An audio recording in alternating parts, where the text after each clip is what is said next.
Hello everyone, welcome to Vikram Hindi academy YouTube channel. इस YouTube channel में हम लोग हिंदी ग्रामर के बारे में चर्चा कर रहे हैं। आज हमारा टॉपिक है समास। ये क्लासेस जो है कॉम्पिटिटिव एग्जाम्स के लिए बहुत उपयोगी है, इसलिए इस चैनल को सब्सक्राइब कर लीजिए, वीडियोस को लाइक कर लीजिए और शेयर भी कर लीजिए। आइए आज हम समास के बारे में चर्चा करेंगे। समास की परिभाषा सुनेंगे। समास का तात्पर्य है संक्षिप्तीकरण, अतः इसका शाब्दिक अर्थ होता है छोटा रूप, अर्थात जब दो या दो से अधिक शब्दों से मिलकर जो नया और छोटा शब्द बनता है उस शब्द को समास कहते हैं। खासतौर पर समास माने संक्षिप्तीकरण है। दो या दो से अधिक शब्दों को संक्षिप्त करके लिखना समास कहते हैं। समास के 6 प्रकार हैं, वो क्या क्या है सुनेंगे। द्वंद्व समास, द्विगु समास, तत्पुरुष समास, कर्मधारय समास, अव्ययी भाव समास, बहुव्रीहि समास। इस तरह समास 6 प्रकार हैं। अब एक एक प्रकार के बारे में चर्चा करेंगे। पहले द्वंद्व समास के बारे में चर्चा करेंगे। नाम में ही है द्वंद्व समास, ठीक है। इसके कुछ उदाहरण सुनेंगे। द्वंद्व समास के उदाहरण है अन्न जल। अन्न और जल, ध्यान रखिए बीच में और शब्द आ गई हैं। अन्न जल, अन्न और जल। अपना पराया, यह समास शब्द हैं, समास का विग्रह रूप है ये सारे। अपना पराया, अपना और पराया, यहाँ पर दो शब्दों को संक्षिप्त करके बताए गए हैं ना, सो यह समास पद है, सामासिक पद कहते हैं। यहाँ पर और शब्द जुड़कर आए हैं। नेक्स्ट राजा रंग, राजा और रंग और शब्द आ गए हैं। नेक्स्ट देश विदेश, देश और विदेश, यानी दो शब्द आए ना, देश है विदेश भी है। रात दिन, रात और दिन। भला बुरा, भला और बुरा। छोटा बड़ा, छोटा और बड़ा। आटा दाल, आटा और दाल। पाप पुण्य, पाप और पुण्य। देश विदेश, देश और विदेश। लोटा डोरी, लोटा और डोरी। सीता राम, सीता और राम। ये सारे द्वंद्व समास पद हैं। ऊंच नीच, ऊंच और नीच। खरा खोटा, खरा और खोटा। रुपया पैसा, रुपया और पैसा। मार पीट, मार और पीट। माता पिता, माता और पिता। दूध दही, दूध और दही। यही द्वंद्व समास के कुछ अन्य उदाहरण भी सुनेंगे। भूल चूक, भूल या चूक, यहाँ पर बीच में या शब्द भी या अक्षर भी आ गया है, फिर भी यह द्वंद्व समास है। सुख दुख, सुख या दुख। गौरी शंकर, गौरी और शंकर। राधा कृष्ण, राधा और कृष्ण। राजा प्रजा, राजा और प्रजा। गुण दोष, गुण और दोष। नर नारी, नर और नारी। एडी चोटी, एडी और चोटी। ये शब्द जो है हर एक कॉम्पिटिटिव एग्जाम्स में पूछे जाते हैं, बहुत इम्पोर्टेंट है। लेन देन, लेन और देन। भला बुरा, भला और बुरा। जन्म मरण, जन्म और मरण। पाप पुण्य, पाप और पुण्य। तिल चावल, तिल और चावल। भाई बहन, भाई और बहन। नून तेल, नून और तेल। ठंडा गरम, ठंडा या गरम। नर नारी, नर और नारी। खरा खोटा, खरा या खोटा। राधा कृष्ण, राधा और कृष्ण। राजा प्रजा, राजा एवं प्रजा। एवं, व और ये सारे एक ही अर्थ देते हैं। भाई बहन, भाई और बहन। गुण दोष, गुण और दोष। सीताराम, सीता और राम। ठीक है, द्वंद्व समास समझ में आ गई है ना। दो शब्द रहते हैं, बीच में संयोजक शब्द रहते हैं, या और, अथवा, एवं, व, इस तरह के शब्द रहते हैं। यही विग्रह का संक्षिप्त रूप है समास पद। समझ में आ गई है ना। द्वंद्व समास के बारे में सुने हैं। अब हम द्विगु समास के बारे में चर्चा करेंगे। द्विगु समास की परिभाषा सुनेंगे पहले। वह समास जिसका पहला पद संख्यावाचक विशेषण होता है तथा समस्त पद किसी समूह या फिर किसी समाहार का बोध कराता है, तो वह द्विगु समास है। जैसे दोपहर, दोपहरों का समास, समाहार। यानी शब्द के पहले संख्या रहती है। पंचतंत्र, सप्ताह, शत, इस तरह शब्द में जो संख्या रहती है, संख्या से ही शब्द शुरू हो जाता है। तो इस तरह के सामासिक पदों को द्विगु समास कहते हैं। दोपहर, दो पहरों का समाहार, यह विग्रह रूप है, यह समास रूप है। शताब्दी, 100 सालों का समूह। पंचतंत्र, 5 तंत्रों का समाहार। सप्ताह, 7 दिनों का समूह। ये सारे द्विगु समास के उदाहरण हैं। चौराहा, 4 राहों का समूह। त्रिकोण, 3 कोणों का समूह। तिरंगा, 3 रंगों का समूह। त्रिफला, 3 फलों का समूह को त्रिफला कहते हैं। ठीक है, आगे सुनेंगे। चारपाई, 4 पैरों का समूह। चतुर्मुख, 4 मुखों का समाहार। नवरत्न, नवरत्नों का समाहार। सतसई, 700 दोहों का समाहार।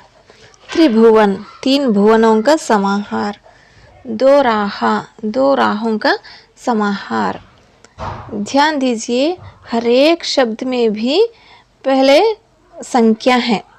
जैसे 4, 4, 9, 7, 3, 2, इस तरह हर एक शब्द में भी संख्या आते हैं।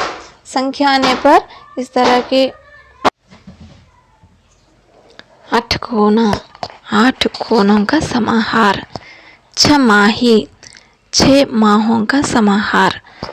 अष्टधातु, 8 धातुओं का समाहार। त्रिवेणी, 3 वेणियों का समाहार। तिमाही, 3 माहों का समाहार। चौमासा, 4 मासों का समाहार। इस तरह हर एक शब्द में भी संख्या रहती है। ऐसे संख्या रहने पर उस समास को द्विगु समास कहते हैं। द्विगु समास के कुछ अन्य उदाहरण भी सुनेंगे। त्रिलोक, 3 लोकों का समाहार। नवरात्र, नवरात्रियों का समाहार। अठन्नी, 8 आनों का समूह। दुसती, 2 सुतों का समूह। 2, यहाँ पर 2। नेक्स्ट, पंचतत्व, 5 तत्वों का समूह। पंचवटी, 5 वृक्षों का समूह।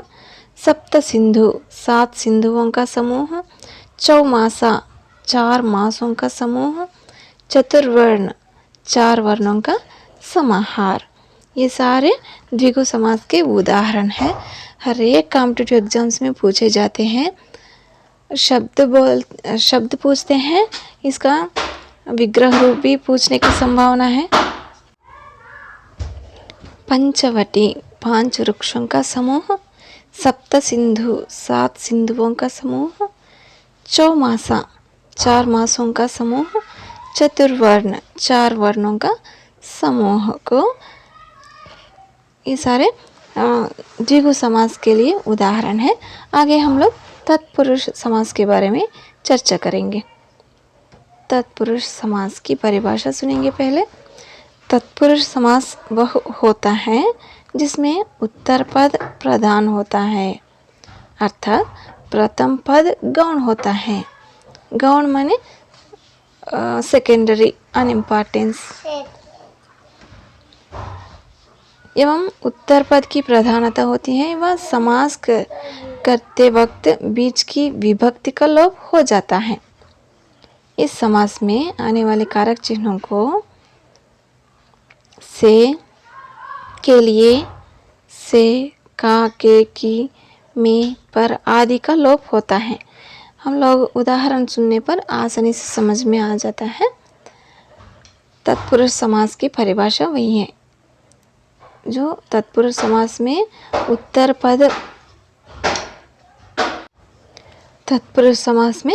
पद प्रधान होता है, प्रथम पद जो है गौण हो जाता है। ठीक है, इसके उदाहरण सुनेंगे। मूर्ति को बनाने वाला, मूर्तिकार। यहाँ पर को शब्द जो है लुप्त हो गई है ना। मूर्तिकार में मूर्तिकार जो है समास पद है, मूर्ति को बनाने वाला जो है विग्रह रूप है।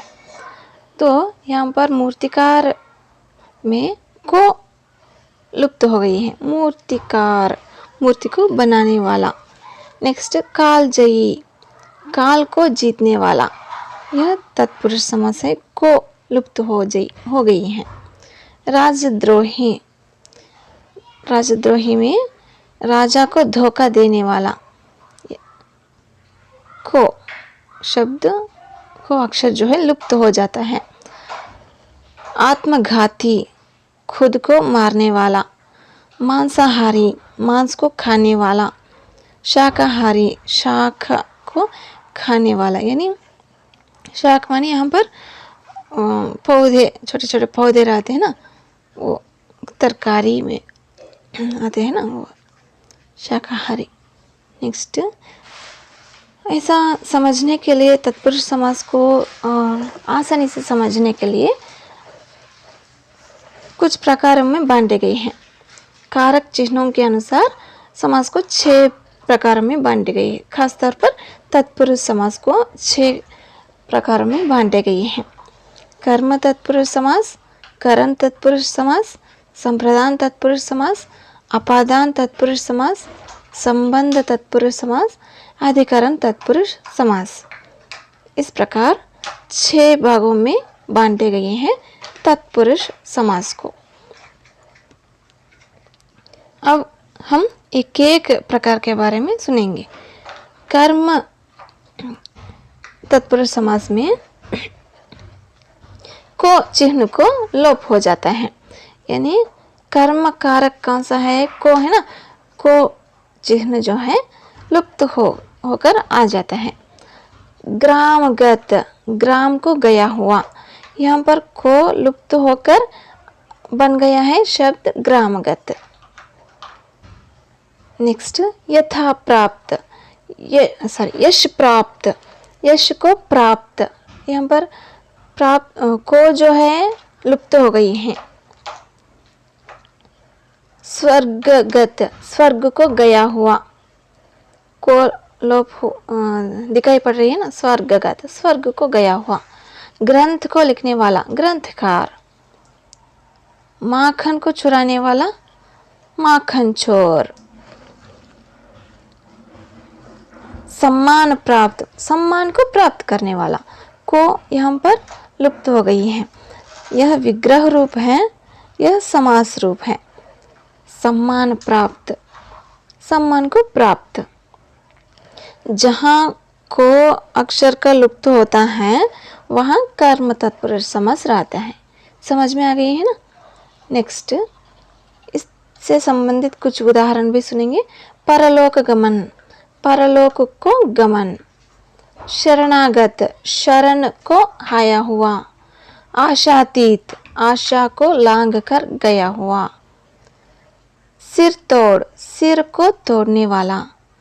गगनचुंबी, गगन को छूने वाला। रथ चालक, रथ को चलाने वाला। जेब कतरा, जेब को कतरने वाला।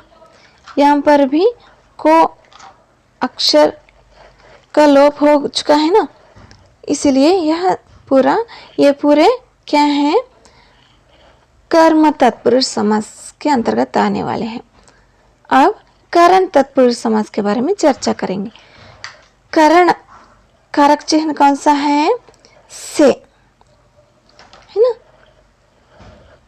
यह समास दो कारक चिन्हों से और दो कारक चिन्ह से और के द्वारा, के लोप से बनता है। करण कारक चिन्ह है, से भी है और के द्वारा भी है। साधन के रूप में प्रयोग किए जाते हैं। करुणापूर्ण, करुणा से पूर्ण। शोकाकुल, शोक से आकुल। यहाँ पर शोक दिए हैं, शोक से आकुल। वाल्मीकि रचित, वाल्मीकि द्वारा रचित। के द्वारा भी करण तत्पुरुष समास में आता है। से भी कारक चिन्ह है, के द्वारा भी कारक चिन्ह है करण तत्पुरुष में।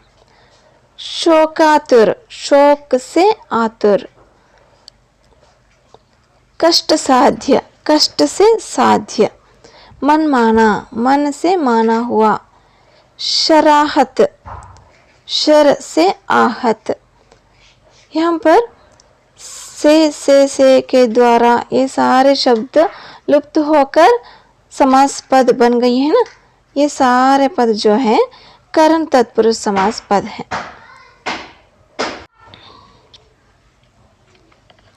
कुछ अन्य उदाहरण भी सुनेंगे।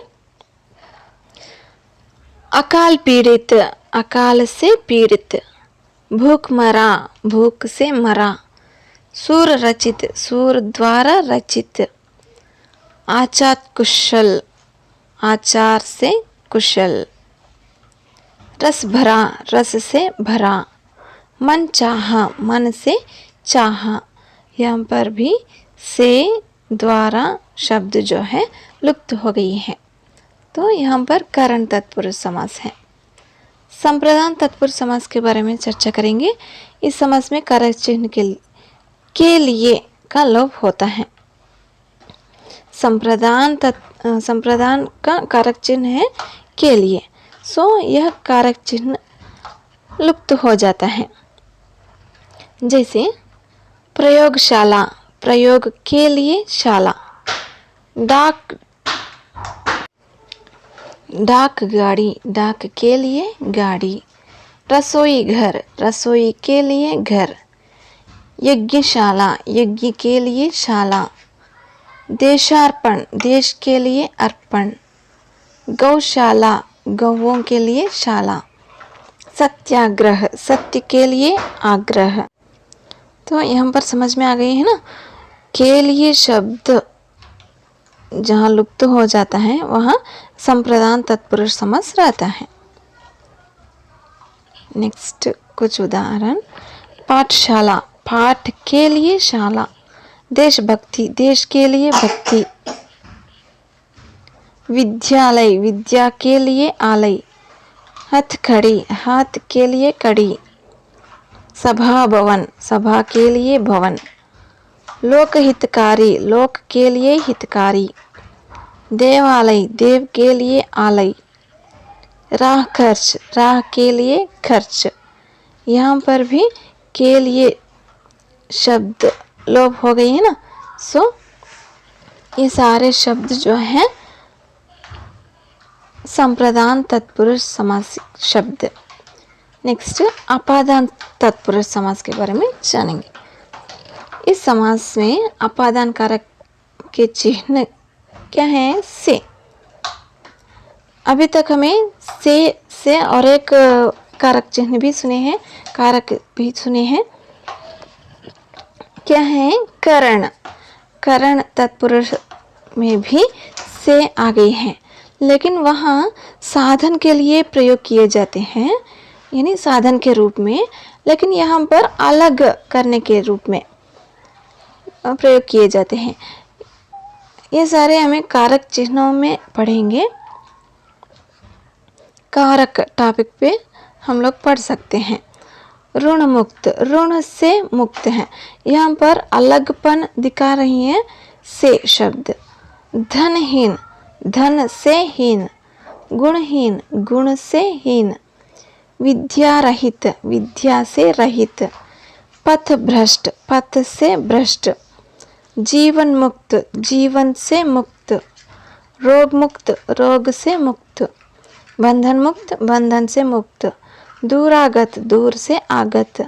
जन्मांध, जन्म से अंधा। नेत्रहीन, नेत्र से हीन। पाप मुक्त, पाप से मुक्त। जलहीन, जल से हीन। सारे एग्जाम्पल्स में अलगपन दिखाई पड़ रही है। मान लीजिए ऋण मुक्त माने ऋण से मुक्त हो जाना है, तो ऋण से अलग हो जाना है, ऋण से फ्री हो जाना है, ऋण मुक्त हो जाना। तो सारे एग्जाम्पल्स में भी अलगपन दिखाई दे रहे हैं से अक्षर। से यहाँ पर अपादान तत्पुरुष है। ऐसा से अक्षर का लुप्त हो जाने के वास्ते यहाँ पर अपादान तत्पुरुष समास शब्द हैं ये सारे। नेक्स्ट संबंध तत्पुरुष समास के बारे में चर्चा करेंगे।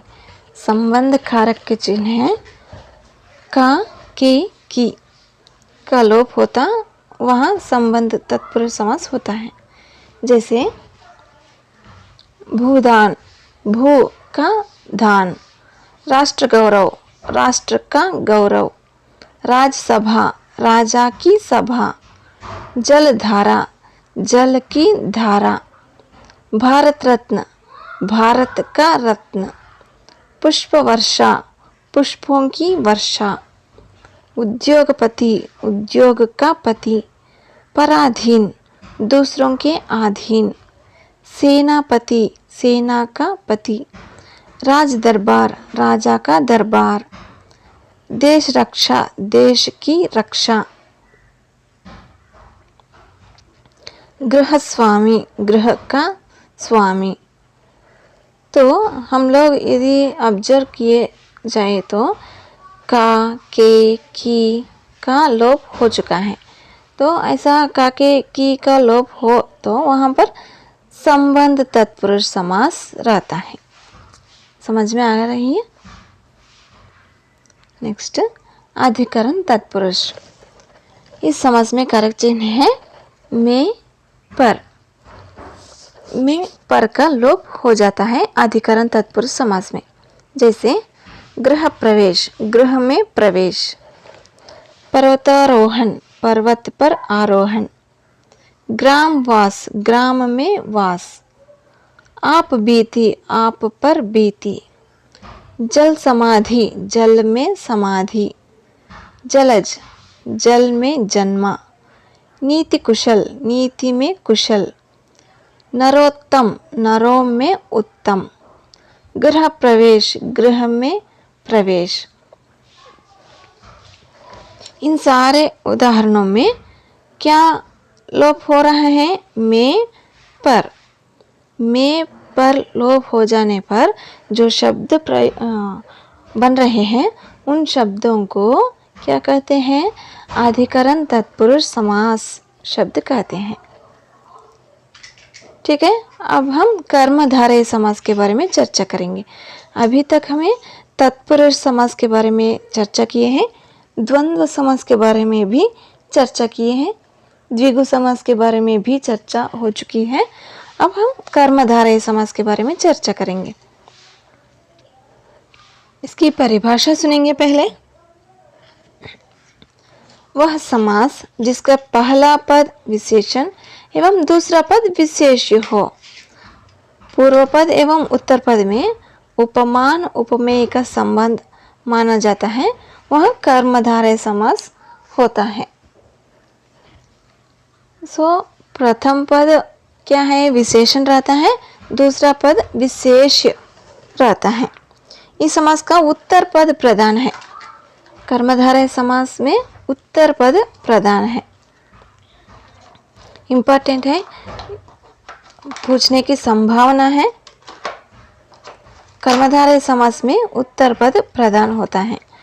विग्रह करते समय, यहाँ पर विग्रह, ध्यान दीजिए, विग्रह करते समय दोनों पदों के बीच में के समान है जो रूपी में से किसी एक शब्द का प्रयोग होता है। सुनेंगे, उदाहरण सुनने पर आसानी से समझ में आ जाता है। चरण कमल, चरण के समान, कमल के समान चरण। नील गगन, नीला है जो गगन। चंद्रमुख, चंद्र जैसा मुख, यहाँ पर प्रिंटिंग मिस्टेक, चंद्र जैसा मुख। अधपका, आधा है जो पका। महाराज, महान है जो राजा। पीतांबर, यहाँ पर पीला है लिखना है, पीला है जो अंबर, येलो कलर में रहने वाला वस्त्र। महावीर, महान है जो वीर। महापुरुष, महान है जो पुरुष। प्रधानाध्यापक, प्रधान है जो अध्यापक।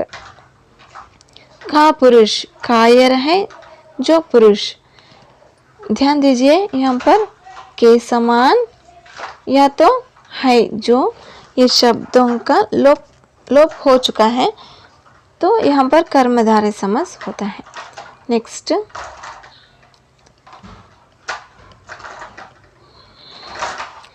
पीतांबर, पीला है जो अंबर, यहाँ पर पीला है, पीला है आना है।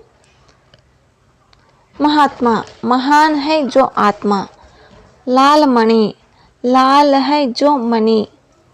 महादेव, महान है जो देव।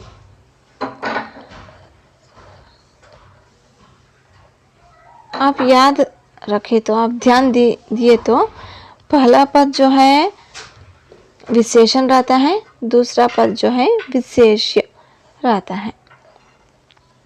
नेक्स्ट, देहलता, देह रूपी लता। नवयुवक, नव है जो युवक। कमल नयन, कमल के समान नयन। नील कमल, नीला है जो कमल। ये सारे भी कर्मधारय समास है। नेक्स्ट, आदि प्रवर्तक, पहला प्रवर्तक। पुरुष रत्न, रत्न है जो पुरुष। विरह सागर, विरह रूपी सागर। पर्ण कुटी, पत्तों से बनी कुटी।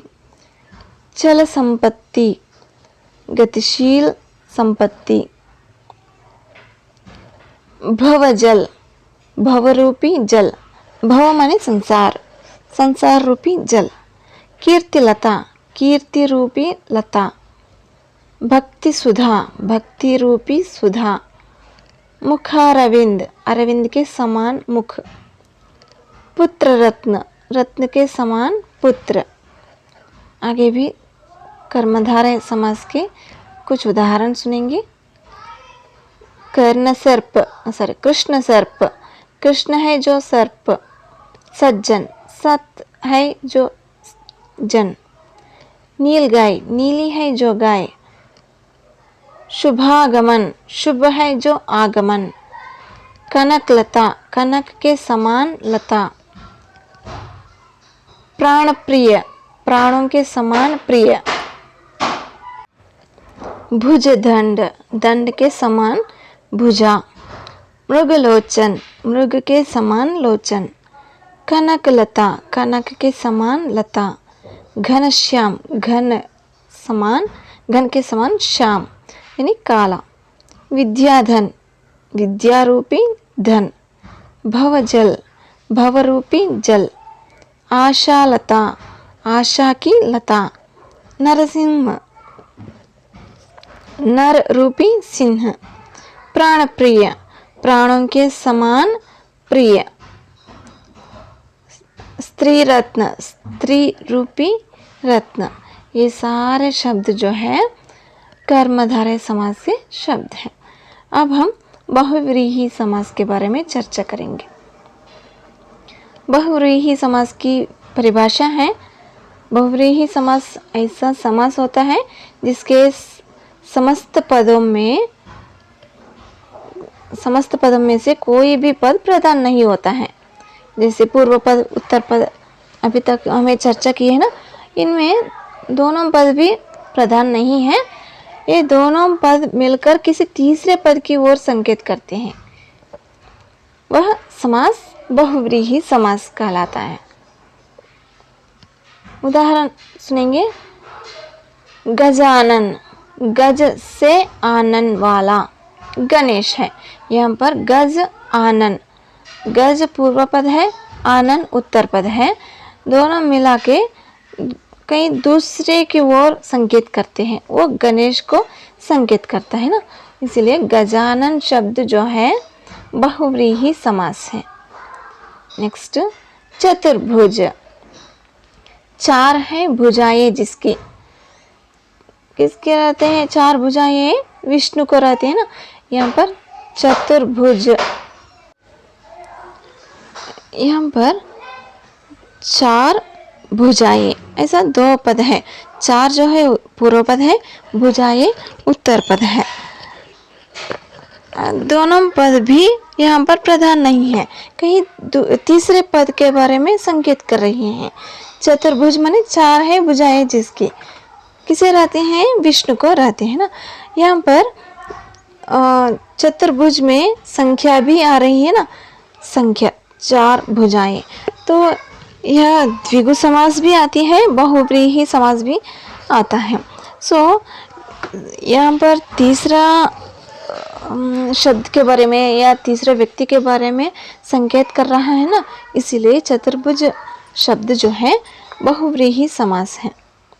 नेक्स्ट, त्रिलोचन, तीन आंखों वाला कौन है? विष्णु है, सॉरी शिव है।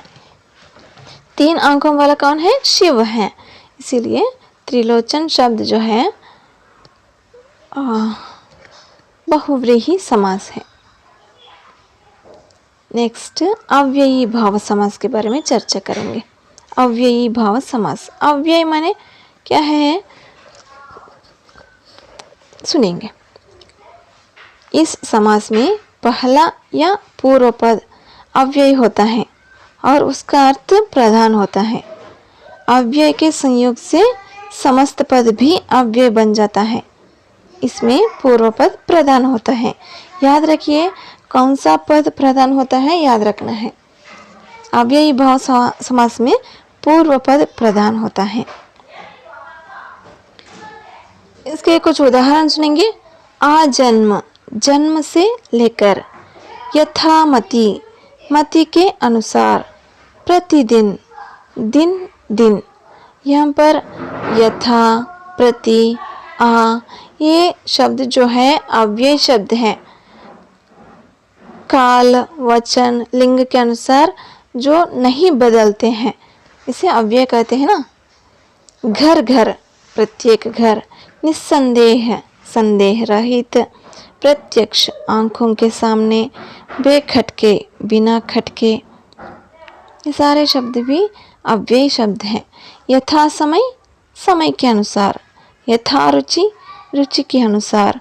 प्रतिवर्ष, प्रत्येक वर्ष। प्रति सप्ताह, प्रत्येक सप्ताह। इन शब्दों में ध्यान दीजिए, यथा प्रति शब्द लिंग, वचन, काल के लिए वे नहीं बदलते हैं, सिर्फ ऐसा ही रहते हैं। यथा, यथे, यथी ऐसा नहीं होता है। प्रति शब्द जो है प्रत्यय, प्रतिया ऐसा कुछ नहीं होता है ना। सो ये शब्द जो है लिंग, वचन, कारक काल के अनुसार नहीं बदलते हैं। इस तरह के शब्दों को अव्यय शब्द कहते हैं। अव्यय शब्दों को जुड़ के आते हैं ना, इसीलिए ये शब्द जो है अव्ययी भाव सामासिक शब्द कह सकते हैं। जैसे अन्य कुछ उदाहरण भी सुनेंगे। यथाक्रम, क्रम के अनुसार। यथा नाम, नाम के अनुसार। प्रतिपल, पल पल। प्रत्येक, हर एक। आजीवन, जीवन भर। आमरण, मृत्यु तक। निडर, बिना डर के। हर घड़ी, घड़ी घड़ी। प्रतिमास, प्रत्येक मास। हाथों हाथ, एक हाथ से दूसरे हाथ। सहसा, एकदम से। अकारण, बिना कारण के। धड़ाधड़, जल्दी से। बेरहम, बिना रहम के। बकायदा, कायदे के साथ। बेकाम, बिना काम का। अध्यात्म, आत्मा से संबंधित। ये सारे शब्द जो हैं अव्ययी भाव समास को प्रकट करने वाले शब्द हैं। यहाँ पर ध्यान दीजिए, अकारण में आ, धड़ाधड़, बेरहम में बे, बकायदा में बा, बेकाम में बे, आध्यात्म में आ यहाँ पर आध्यात्म। ये शब्द जो है लिंग वचन कारक काल के अनुसार नहीं बदलते हैं, इसलिए ये अव्यय शब्द है। यह समास भी अव्यय समास है। ठीक है, ये है कुछ समास के बारे में है। कॉम्पिटिटिव एग्जाम्स के लिए बहुत इम्पोर्टेंट है। हर एक कॉम्पिटिटिव एग्ज़ाम में, यानी हिंदी संबंधित हर एक कॉम्पिटिटिव एग्ज़ाम में भी समास से शब्द पूछ रहे हैं। बहुत इम्पोर्टेंट है। नंबर ऑफ एग्जाम्पल्स भी दिया हूँ। बहुत उपयोगी क्लास है, इसलिए वीडियो को लाइक कर लीजिए, शेयर भी कर लीजिए और चैनल को सब्सक्राइब कर लीजिए, क्योंकि इस तरह के क्लासेस बहुत सारे हैं, बहुत उपयोगी क्लासेस हैं। ठीक है, आगामी कक्षाओं में नए व्याकरणांश के बारे में चर्चा करेंगे। बहुत धन्यवाद।